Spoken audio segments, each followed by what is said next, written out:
Calvin Davis. Calvin Davis, what the bloody hell were you trying to prove on Saturday? Most New Zealanders speak and understand English, yet on TV3 on Saturday morning you agreed or played along with their interviewer, you know that's the one, that little bird with the dumb stamp on her chin, by doing the whole interview in Maori. Now, the subject of terrorism is of importance to all New Zealanders, just not the paltry few who speak or even interested in Maori. And then in breast screening at Green Lane are the current contractors to provide the free mammograms.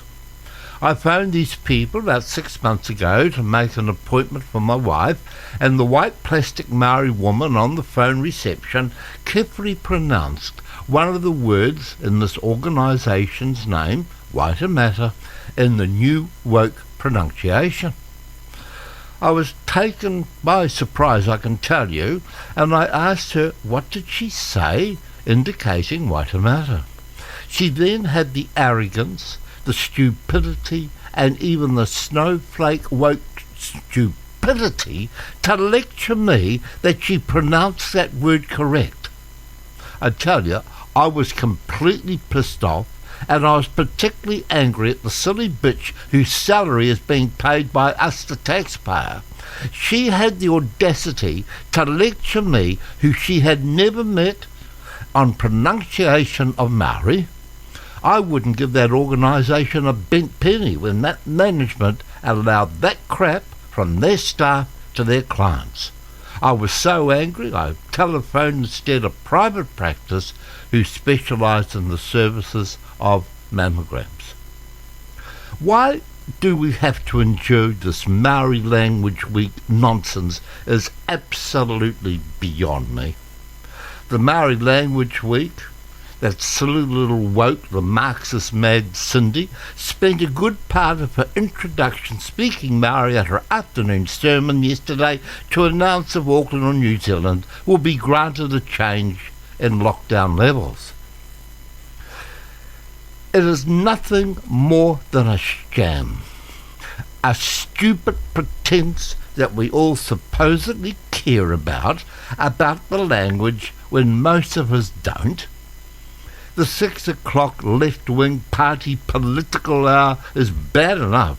We're having a load of gobbledygook that virtually none of us understand shoved in our ears.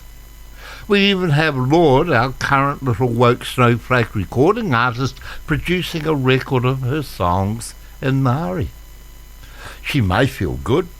Her recording studio may feel good.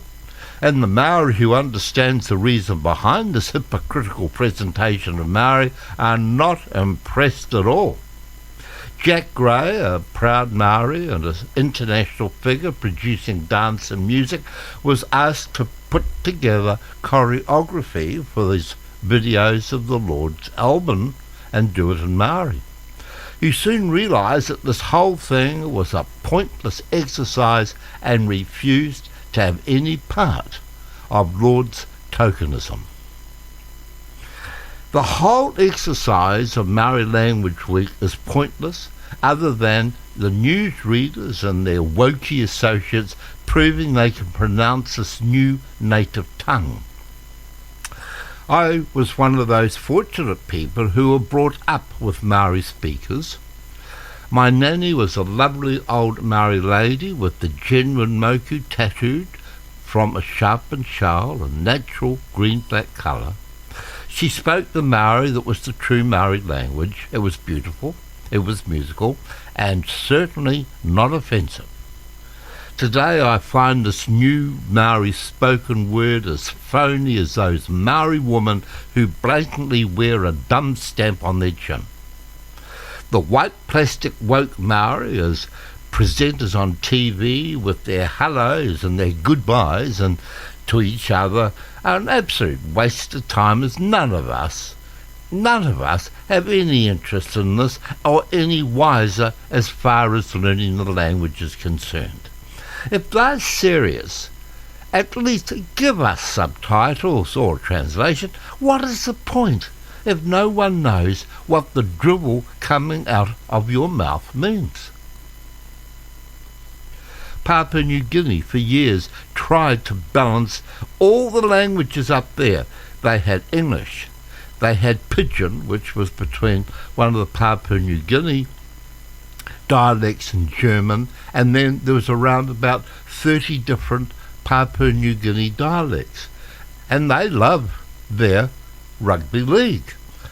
And I used to just be horrified and just completely pissed off. You know what they used to do? You'd get a quarter of an hour of the game in English, then you'd get a quarter of an hour of the game in Pidgin, and then you'd get a quarter of the game in one of the PNG dialects, and then you'd get the final quarter in English. And do you think that was worthwhile? Who could be bothered with it? No one used to listen to it. It was just a sham. And this is exactly what this so-called Maori Language Week is. It's a bloody sham. For example, the weather is particularly irritating as all the place names are in Maori and have to watch the screen most of the time as to know what town they're actually talking about. Even then, it's mostly guesswork to correctly identify the place. They even expect poor old Dan Corbett to join on this charade. Using Maori words to describe the weather is just absolutely plain bloody stupid. All we want to know is whether to expect sunshine or rain and the temperatures and what part of New Zealand are they referring.